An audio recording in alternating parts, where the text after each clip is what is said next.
hata vile maisha imetandika tu huku nje. Ya mazeni hata sijui nikwambiaje. Maisha ni kujikaza.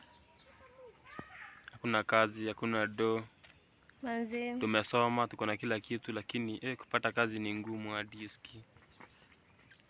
He is a doctor by profession and I'm a lawyer by profession, but we are not employed. Tuna kazi.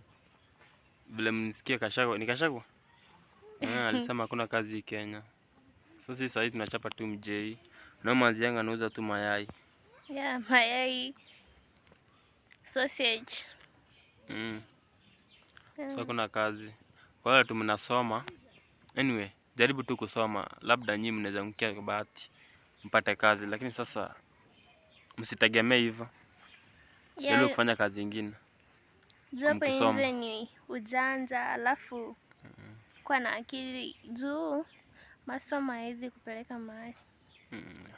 Inaweza kupeleka lakini kazi ndio shida kupata. Yeah. Ukishapata kazi masomo itakupeleka. Sasa unaona hapa imekupeleka tu mahali, lakini sasa kama hakuna kazi una penye imekupeleka. Ma certificates zitajaa tu kwa nyumba.